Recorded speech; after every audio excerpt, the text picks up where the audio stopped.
Hey everyone, it's Schmuckles. Don't mind my hair, I just woke up. I was gonna get a haircut yesterday, but then I just fucking fell asleep. Today we're gonna make some educated guesses for the next licensed chapter in DBD. I've done a ton of research on behavior connections that I'm gonna share in this video. If anyone has any other information, make sure to let me know in the comments below. Also, make sure to like this video and subscribe to the channel if you enjoy this video. It's an easy, free way to support the channel. I also stream on Twitch on Wednesday and Sunday nights. The link for that is in the description below. So today is a stream day. We do a lot of interesting things there. Anyways, I've been making videos like these ones for a long time. When I first started doing this, the videos were more like what licenses do I think would be cool and iconic in DBD. And now the videos have kind of converged to what is actually possible based on the connections that behavior has. It's a pretty big difference. We have an insane top 5 right now with brand new theories. So stick around to the end of the video if you want to know my top 5. First things first, the Chucky theory that we talked about in the last video got debunked pretty quickly. The doll found on Haddonfield appears to be a Raggedy Ann doll. It's seen in the background of some of the shots in the original Halloween movie, which means that that doll on Haddonfield is an Easter egg rather than a tease for Chucky or Annabelle. So if there's any licensed chapters left in 2022, so chapter 25 or chapter 26, the licensing deals would have had to have been completed at least 8 months before each of those chapters. Do we think that behavior already has a new license deal from last year that we don't know about? Or is it something that's recently or currently in the works? Any license deal that was completed last year was probably a smaller license, because any license that's Sadako or bigger that was completed before this time window probably would have come in for the anniversary chapter. Alternatively, the next licensed chapter could be a big license deal that happened too close to the anniversary so it couldn't replace it. If we assume that chapter 25 or 26 is licensed, we can eliminate some pretty big possibilities right off the bat, right? I really don't like repeating myself. If you want to know why I think that Pennywise, Jason, Carrie, and Jack Torrance are highly unlikely licenses for 2022, you should click on this video. The thumbnail looks like this. I can link you back here after. Based on the time window that we've created in this video, it's highly unlikely that these licenses are coming in, unless we see a ton of original chapters in a row. No new news on The Walking Dead or Slenderman, so they're both wildcards still. Two licenses I wanted to talk about are Candyman and Chucky. We know that different versions of the character are owned by different people. Matthew Cote talked about this when he talked about licensing different versions of Michael Myers skins into the game. The original Candyman and Chucky are owned by MGM. And on March 17th this year, Amazon closed an $8.5 billion acquisition of MGM. Amazon inherited over 4,000 films and over 17,000 TV shows. I wasn't sure if Amazon acquired every film, but based on some of the articles that are written, it seems like Amazon will own every MGM film ever made. This would include the original Candyman and the original Chucky. The director of the original Child's Play, Don Mancini, said that MGM retained the rights to the first movie and were pretty much able to reboot the franchise from that. So Candyman and Chucky's video game licensing rights could have been inherited by Amazon. I wonder if that means that those licenses are more likely now. Behavior's never licensed anything through MGM, so if MGM were just ignoring Behavior when they reached out, that might be different with Amazon now. Imagine that this Amazon buying out MGM deal for the first time ever gives Behavior the opportunity to license Chucky into the game. Do you think they'd reconsider their position for Chucky as a killer in Dead by Daylight? If I'm right in saying that these IPs are really tough to license, Chucky might be one of the biggest horror icons that are left that are possible to come into the game, and maybe Amazon will be willing to share the license. After all, Behavior has worked pretty closely with Amazon over the years. In October 2020, Behavior introduced crossplay using Amazon Game Lift. Amazon Game Lift allows for adjustments to dedicated servers for session-based multiplayer games. Also on April 12, 2022, Prime Gaming and Dead by Daylight joined up for a series of monthly content drops. Pretty much if you link your Amazon Prime with DBD, you get free cosmetics every so often. So if Candyman or Chucky were planned to come into DBD this year, they might come in as a paragraph, meaning no new survivor. We've seen some big licenses coming in as a paragraph. Both Pinhead and Leatherface were really big licensed paragraphs that came directly after the anniversary event. I think that these two licenses are the frontrunners if the next licensed chapter is a big license in 2022. If it's not a big license, then looking at the niche licenses on the satisfaction survey from last year is a good starting place. Like, these are all kind of wildcards at this point. It's even possible that we might get into some anime or comic killers this year. There are so many licenses that are not on that survey that since then could have been considered by Behavior. In my opinion, in order to have a valid speculation for any of these IPs, there must be a clear pathway connecting Behavior to that franchise. For example, the 5-year anniversary in DBD was put together through a company called Waveform. Waveform's current relationship with Behavior Interactive and Dead by Daylight is quite an intricate one.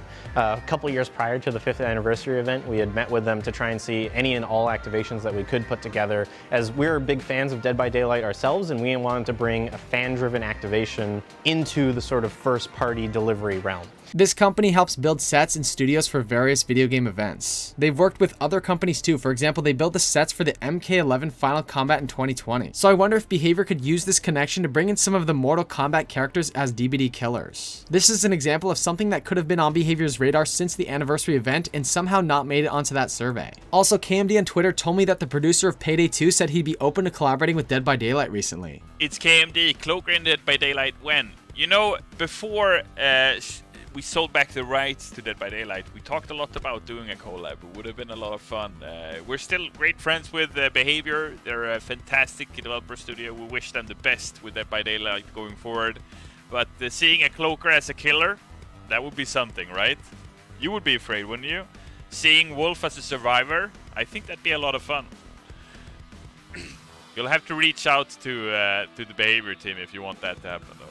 I don't think that the producer of Payday could talk about DBD if there was a collaboration that was currently being worked on. It would definitely violate an NDA, but we'll keep an eye on this. Also, on March 14th of this year, Eric Pope announced himself as the new community director at Behavior Interactive. Matthew Cote responded, "Welcome to the team, glad to have you on board." Eric Pope was previously CD with a few other companies, one of them being For Honor. This was really interesting to me because Behavior licensed the Trapper into For Honor. We saw a bunch of teasers in For Honor and like this back and forth interaction between them, but we only got a charm from For Honor as a part of that event. It makes me wonder if For Honor content could ever come into DBD. There are some characters from that game that could probably work as a DBD killer. For Honor is owned by Ubisoft. Speaking of Ubisoft, it was recently announced that Stranger Things content was licensed into Ubisoft's Far Cry 6. It doesn't seem like the Netflix subscription video game plan that Netflix was working on last year was the reason that Stranger Things left Dead by Daylight, because Ubisoft is a third-party company just like Behavior. Netflix's stock has been going down like crazy. I wonder if Stranger Things content would ever return to Dead by Daylight. Like if Netflix's video game venture is failing and they're now reaching out to third-party devs again, maybe they'd reconsider that contract with Behavior. But also maybe Behavior's moved on from this, because that is kind of like burning a bridge to completely void the contract like that. Alright, here's my top 5 for the next licensed chapters in DBD. Before I reveal it, I think that For Honor, Outlast, for the reasons that we talked about in this video, Chucky, and Dead Space are all wildcards. There are so many Behavior employees following EA on Twitter, so Dead Space has to be a wildcard. Number 5 is The Nun, and this is going back to that map that was leaked last year. We thought that Chapter 23 was The Conjuring, and since then we realized that this map had a variety of things that were being tested, some of which came with the Chapter 22 Area of Crows. In the video I made about The Conjuring being leaked as a chapter, one of the strongest arguments that was made was that the assets on the map were the assets directly used in The Nun. I think that it was the throne in particular that had the exact same asset name as the throne from The Nun, so parts of that map could be used for a Nun map. If The Nun is the next licensed chapter, then why wasn't it used for the anniversary? Well, maybe it's a paragraph because The Conjuring, which features Ed and Lorraine Warren, wasn't on the satisfaction survey, but The Nun was. So maybe Behavior would only bring in a paragraph with Valak from The Nun with no survivor. Number 4 is Candyman, and this is based on the fact that a Candyman paragraph through Amazon might be possible for DBD to license now. We'll have to wait and see. An iconic paragraph fits the narrative right now since the anniversary is a full original chapter. Number 3 is The Last of Us. It's more of a niche license, which if chapter 24 or 25 is licensed, a niche license makes the most sense. The new community director for DBD, Eric Pope, is being followed by The Last of Us developers Naughty Dog. I feel that Eric may have brought some connections with him to Behavior. Hiring him as a community manager could have been a strategic move. That's why number 2 is Predator. I saw that on March 2nd of this year, Eric tweeted this: FYI, John T. Drake is a goddamned king. And John T. Drake liked the post. I was like,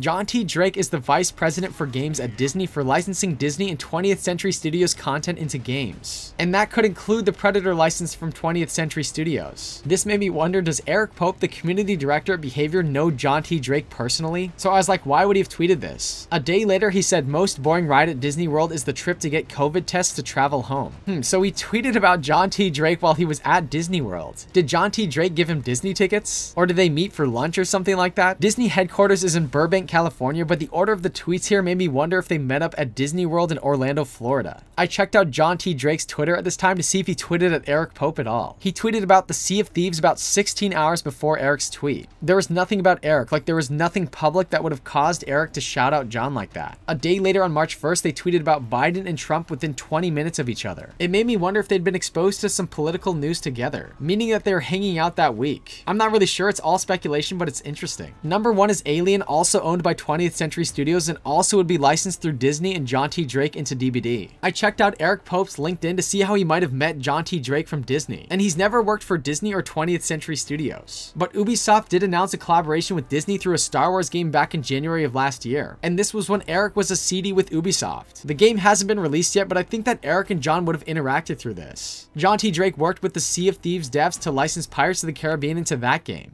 But there are tweets between Joe Neate and John Drake on Twitter from last year. I mean, if Schmuckles was on the job for Sea of Thieves, we would have known about that collaboration long before it was announced. So this is Shu being on the job and telling you that right now, interactions between Behavior developers and John T. Drake are happening right now. Now, granted, these tweets are before Eric was announced as the CD for Behavior, but the connection is now there. Maybe Behavior and Matthew Cote are trying to make a move for Predator and Alien licenses through Eric Pope. Like, I feel like private conversations could be going on about this behind the scenes. If you haven't seen that video that I posted about how Alien or Predator would be leaked as a chapter in DBD, you can click on the title above. So those are my theories right now. Everything is ever changing. Make sure to like and subscribe if you want to follow these theories. Which theory makes the most sense to you? Are there any theories that I missed? Let me know in the comments below. Anyways, I'm really tired. I'm going to bed. Good night.